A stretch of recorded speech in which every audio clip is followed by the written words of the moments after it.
The first thing that needs to be said about this film is about by whom it was made, the H.P. Lovecraft Historical Society. Now, if you don't know who they are, basically they're an organization that's been around for nearly 30 years, dedicated to H.P. Lovecraft, of course. They produce numerous things relating to Lovecraft, such as radio dramas, merchandise, musical productions, and also a few films, this film being one of them. This alone guarantees one thing about this film. It is made by faithful fans and thus will be true to the spirit of the actual story. The second thing is that this film is a silent black and white film, in the same vein as Nosferatu and the Cabinet of Dr. Caligari. The film being silent means that important dialogue is presented in cutaways to text after a character speaks, and the only sound that you'll hear during the entire film is the music that accompanies the film. The rest of the time, the acting is supposed to be enough for the viewer to fill in the superfluous dialogue. Now, this might be the most off-putting thing about this film for some. I'm not a fan of these types of film at all, and apart from Nosferatu, I haven't actually seen any black and white silent films. Obviously, during Lovecraft's time, silent films were a thing, and I'm guessing that's why the Lovecraft Society chose this format for the film. There's zero need for me to explain the plot of this film, because if you're a fan of Lovecraft, and since you're watching this video you probably are, the Call of Cthulhu is a story you probably all know off by heart by now. What I can say is that the film is very faithful to the actual story. I only spotted one or two very minor digressions that didn't even really alter the story at all. That's how faithful this film is. Lovecraft often said when handing in his work to publishers that he would not allow any alterations, so in that respect I think he would be extremely happy with the way this film turned out. Visually, the film is very otherworldly to look at. Costumes and sets have this silent era feeling where it's very obvious that it is a set and that these actors are just playing in a set. It's kind of like a stage production almost. But for some reason this doesn't really detract from the immersion, despite the feeling that it's very disconnected to the films we watch these days. For example, when the sailors make their way to Arlia, the water seems to just be some sort of black fabric that people behind the scenes are moving up and down to simulate the motion of waves.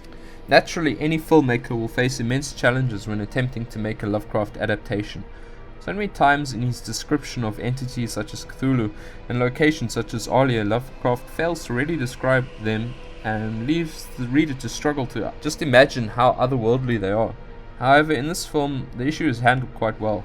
These old silent era films like Nosferatu often feature the most bizarre set designs, and these set designs are often labeled as German Expressionist, or rather the films are labeled as German Expressionist.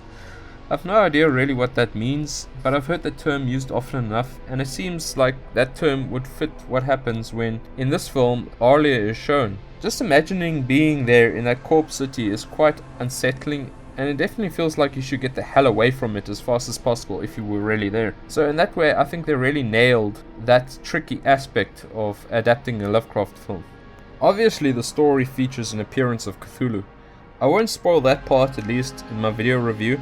All I will say is that it mimics the works of old monster films such as King Kong or The Lost World. Back then, everything was done via stop motion. In those films, it was done by a guy named Willis O'Brien, who got quite the acclaim for his creations. And maybe you've heard of the name Ray Harryhausen. He got famous for doing similar stop-motion type films. Yes, it's an extremely dated method, but Cthulhu in this film looks better than any of O'Brien's own creations, I think, from those old films. Given how much time and effort it takes to do this, you cannot not respect the filmmakers. And also, considering that this is a silent film and is trying to mimic the 1920s era, stop motion seems the ideal way to represent Cthulhu rather than a man in a suit or CGI. In conclusion, I will say that despite the unfamiliarity I and presumably many people of my generation have with the silent era black and white films, this film is extremely good. The dedication to the source material is practically perfect, and I get the feeling that if this was released in the 1920s or so, it would have become a cult classic by now. If you can look past the fact that it's a silent film, I think that any Lovecraftian will find great pleasure in viewing this film. After you've watched this film, or if the idea of a silent film puts you off, you can look up The Whisperer in Darkness. It is a film made by the same people who made Call of Cthulhu, but features actual dialogue, and is more like the older horror films from the 1940s. Anyway, that's my review for this film. I didn't make it too long because I don't want to spoil too much in regards to what you'll be viewing, but I think this is definitely worth checking out. Anyway, thanks for listening and see you next time.